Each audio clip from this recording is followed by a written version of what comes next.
Well, hello again. My name is BJ Murphy, publisher of Neuse News and NeuseNews.com, bringing you a series of candidate interviews for the 2020 general election.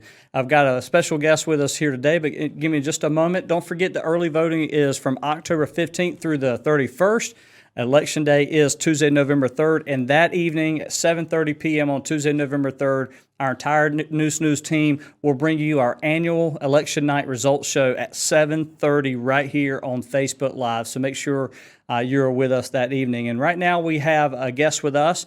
Her name is Nancy Gilmore, and she is running as a write-in for Lenoir County Board of Education. Welcome, Nancy. Thanks for having me today. Thank you. Well, so tell us a little about yourself and why are you running for this seat? Well, I'm a teacher by trade. I've been a special education teacher and a school administrator for the past 15 years. And I started thinking about running. I've always thought about running. But really, once the decision was made to not go back into school, I started looking at the current board and realized there was no females on it, and we could probably use some mother perspective and an educator perspective. And so that's really what drove me to want to run at this late date. I know that running as write-in is an uphill battle, but I felt like it was a good opportunity to give it a whirl, and you don't know unless you try. So that's what I'm trying to do. But I do think that the educator piece would be a big push to have on the school board, whether it's me or another educator in the future. I think that we definitely need that perspective so that we can, speak for our teachers and our students and our administrators. So, speaking of, school and the changes this year, at some point we know that our teachers and our students will be back in the classroom 5 days a week. Not sure when, but we know that will happen. But what parameters or benchmarks do you believe are necessary would help you feel comfortable in making that kind of decision? Well, I think we've got to talk to the people on the front lines, just like we have with everything during this pandemic. Talk to the frontline workers and see what's going on. And our frontline workers are our teachers and our school administrators. The district level is making great decisions. They're supportive, they're organized, and they've rolled out awesome plans. But I think it's important that we talk to those teachers and say, okay, we're getting ready to move back to everyone going back, whether it's just the elementary in a couple weeks, possibly, or everyone K-12. And we've got to figure out how is it working, what changes need to be made, and be supportive of those people on the front lines, because that's really they're really the only ones that know firsthand what's going on. Right. So. Well, and who do you consider stakeholders for Lenoir County Public Schools? And how heavily would you weigh their opinions to help you make the best decisions? I thought it was really, really wonderful that the school administrators, the district administrators, asked for those opinions when they started looking at possibly going back to school. And they did a lot of research, and that research was presented at that July board meeting. And I felt like that really, when they were asking for the research questions, we all as parents and students and teachers all felt like we had a say in the decision in some capacity. Unfortunately, that's not the way the board voted, but I do think those are the stakeholders. Our most important ones are our students and our teachers. I think you've got to see, there's students that can answer questions for us and tell us how it's working and what do they see that's not working in the classroom. And I think we need to look to them. We need to look to those teachers, TAs. The TAs are instrumental. Also, the cafeteria workers, all of those folks, cafeteria, bus drivers, all those people would be really helpful in making decisions as we look to moving back to 100%. So what do you see as the number one challenge facing education in our district, and what are some of your plans to address it? Well, not speaking about the pandemic for a minute, I think that's a big challenge right now, obviously, but I see that, I want our students in Lenoir County to have the opportunities that students in bigger cities have. And I think that we still have some subgroups in schools and some schools that are low performing. And I think that needs to be our biggest focus. We've got some schools that are doing everything right and their scores are showing it. And we also need to help the ones that are not. And I think, or those subgroups in those schools that are not.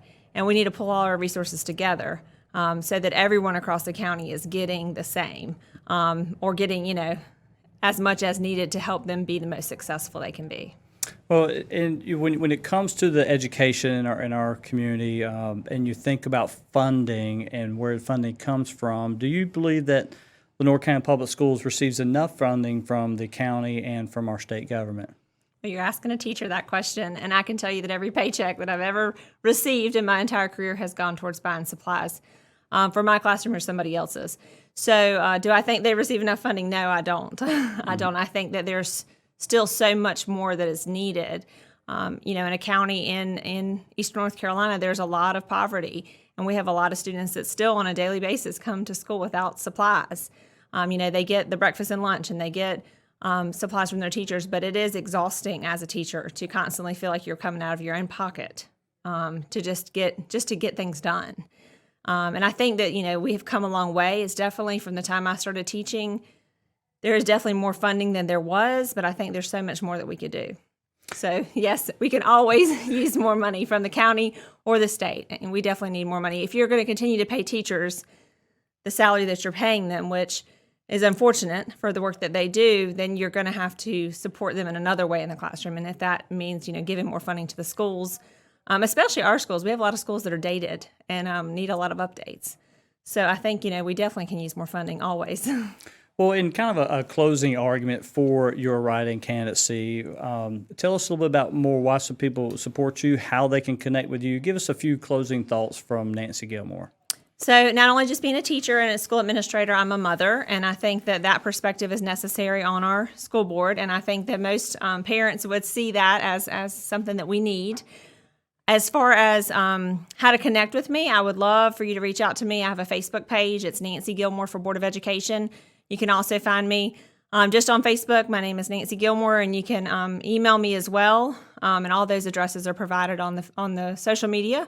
Or you can, reach out to anybody. I'm sure somebody can put you in touch with me. I've had a lot of feedback from people in the community, and that's been really positive.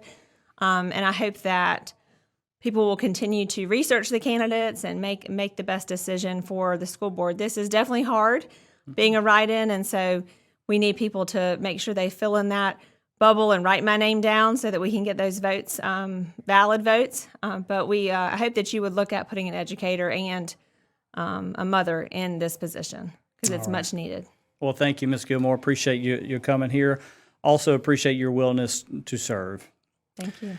And thank you also for watching. I hope this was informative for you as we've done across the NC House, NC Senate, Lenoir County Commissioners, and even Lenoir County School Board, some of the competitive races. Please make sure you tune in on Tuesday, November 3rd for our general election results show that evening. Will be on Facebook Live at 7:30. Our entire Neuse team will be here, and early voting is from October 15th through the 31st. And if you haven't already, feel free to subscribe to our Neuse newsletter. It's in your inbox every morning at 7 a.m. Just go to neusenews.com and click on subscribe. And also, occasionally there are some big news, some breaking news text alerts. We send those out via text message. Just text the keyword NN to 484848, and you'll be a part of our free breaking news text alert system. Nancy Gilmore, thank you again for being here. Thanks for having me. All right, have a good day. And again, Tuesday, November 3rd. Thank you so much for watching.